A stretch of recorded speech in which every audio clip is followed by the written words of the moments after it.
So I decided to make up a recipe with Rotel dip. So I start by cooking a pound of breakfast sausage, and thank you, Michael Simon, for teaching me to use a potato masher to put it in the meat and make it all crumble up.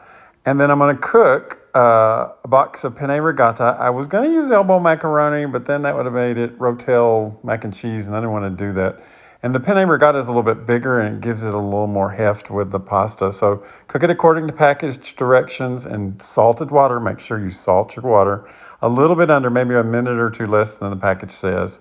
And then in another pan, I'm going to put in my cooked sausage. I didn't drain it. There's not much grease in it, but I'm just going to put the grease that's in there with it. A can of Rotel tomatoes. I use the original. You can use the mild or hot. A pound of Velveeta. Yes, ma'am. Pound of Velveeta. I cut up a red bell pepper and an onion. Just thought that would give it a little more heft too with the pasta. And then I'm going to thin it out a little more than I would. This is all I would put in there if I was making dip. But I'm adding a cup of milk, putting it in the can to get all of it out there. Heat that slowly, let it melt down, and then you're going to put it on your pasta.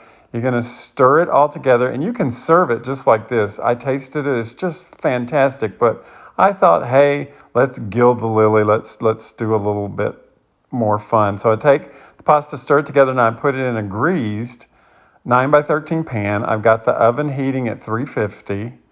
Put it in there, and you're going to even it out. And then I want to put a little topping on it. So I had some cheddar cheese in the refrigerator, some pre-shredded.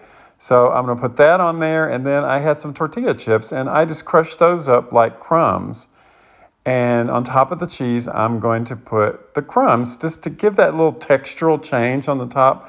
I don't know about you, but I like soft and crunchy and all that together. It just makes for a fun dish.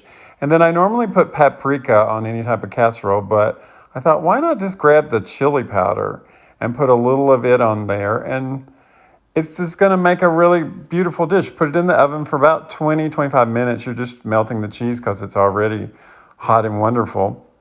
And it's a fun dish. It's Rotel Dip Pasta. I just thought I'd put two of my favorite things together, Rotel Dip and cooked pasta. Make it for your family. They're going to love it. Try it. Get in the kitchen and play with food.